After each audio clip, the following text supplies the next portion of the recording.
Je suis très heureuse de vous présenter ce que vous concoctent les équipes des Instituts de la parentalité pour 2023. Nous vous donnons rendez-vous à Bordeaux les 27, 28 et 29 septembre. C'est la 3e fois que nous vous donnons rendez-vous. Nous avons commencé en 2019 avec notre premier colloque franco-québécois de la place de la théorie de l'attachement dans nos interventions. En 2021, nous avons été de manière un peu plus approfondie dans les modalités d'intervention. Et puis cette année, nous avons décidé de nous appuyer sur le slogan qui guide nos actions, le pourquoi attendre. Pourquoi attendre que l'enfant soit en souffrance? Pourquoi attendre la difficulté des parents? Pourquoi attendre la souffrance des professionnels pour intervenir? Alors, on va parler de la prévention.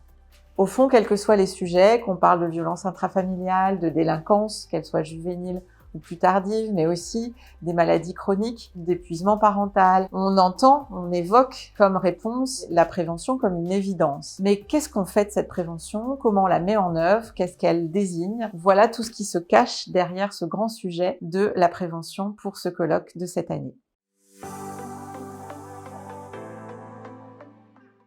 Et oui, il y a un dicton qui date du latin médiéval et qui nous préconisait déjà qu'il valait mieux prévenir que guérir. Aller vers, venir près, prévenir. On se rend compte que finalement, cette définition, elle est assez nébuleuse, qu'elle est complexe, qu'on a des représentations qui peuvent être différentes, qu'elle a été aussi traversée par différents courants qui se sont opposés autour de la prévention, probablement à l'origine d'une forme de retard qui s'installe dans notre pays dans sa mise en œuvre. Je vais juste questionner les financements. On se rend compte que finalement, on investit énormément dans le champ du curatif parce qu'on est très soucieux de ce qui est assez bruyant. Je vais parler des suicides, je peux parler de la radicalisation, des addictions, des troubles du comportement. On a envie d'investir pour que tout ça aille mieux parce que ça prend beaucoup d'espace et puis on en oublie quelque chose qui s'est passé avant. Un individu se construit sur une trajectoire développementale. Il se construit pas à pas. Et l'adversité de l'enfance a des impacts sur son expression à l'âge adulte. Donc on a envie, à travers cet événement, de construire une voie du milieu, une voie qui nous permette de se mettre d'accord, de pouvoir trouver un consensus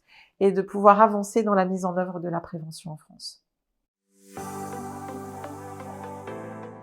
Souvent, quand on parle de prévention, on est autour de 3 axes. On va parler de l'alimentation, on va parler des activités physiques, on va parler des vaccinations et on en rajoute aujourd'hui une dimension plus environnementale avec le concept de santé environnementale. On se rend compte que c'est quand même très adultomorphe, que c'est pensé autour des pathologies chroniques de l'adulte avant qu'on puisse le transposer à l'enfant. Alors cette transposition à l'enfant, elle a commencé avec le rapport INSERM en 2005 environ. Elle a ensuite été rejointe par le collectif Pas de zéro de conduite et la prévention prévenante. Et aujourd'hui, on a actualisé et on a questionné ce sujet-là avec la commission des 1000 premiers jours dirigée par Boris Cyrulnik.